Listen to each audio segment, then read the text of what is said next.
Knowing the standard widget library is nice, but as someone who was once accused as not so much recreating the wheel as hand machining my own nuts and bolts, I know there are times when nothing in the tool chest will quite do the job. That's when it's time to dive in and build your own custom view from scratch. Now, we're not going to be including any custom views within Sunshine, but we can still take a look at how you would build one. We'll start by creating a new class for our view. Let's call it MyView. If you're building something from scratch rather than modifying an existing view, it should descend from either View itself or from Surface View.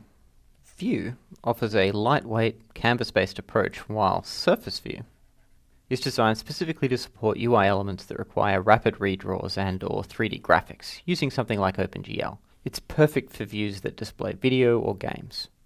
Now, the existing widget library is entirely view-based, so let's take that approach. The base view class draws an empty, borderless 100 by 100 pixel box. To change that, we override the onMeasure handler, which allows us to indicate the view size. We'll also override onDraw in order to draw our own custom view content.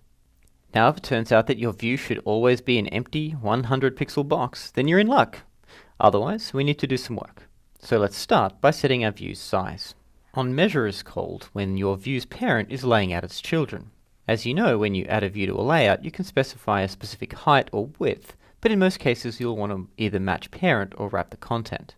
When a view's onMeasure is called by its parent layout, it asks, how much space will you use? And passes in how much space is available and whether the view will be given exactly that much space, or at most that much space, using these parameters. You can decode those parameters like this, and that'll allow you to obtain the size and the mode for your height and width specifications. In this example, we're demonstrating it just for the height parameter, but it works the same for width. We can then use the decoded mode parameter to find out what size we should set our view to. If the returned mode is exactly, the view will be placed into an area of exactly that size. You'll be passed that value if the layout has specified a specific size, or if the view has been asked to fill the parent.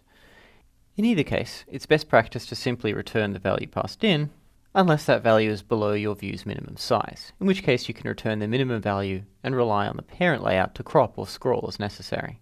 Another alternative is at most. This indicates that your view can define its own size up to the size given.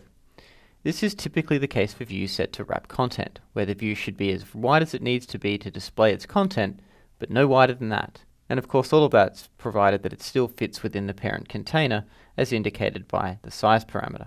Now, we've just finished calculating all of that for the height parameter, and you'd need to do exactly the same thing again for width.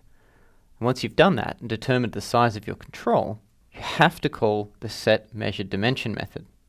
Here you pass in your width and height values.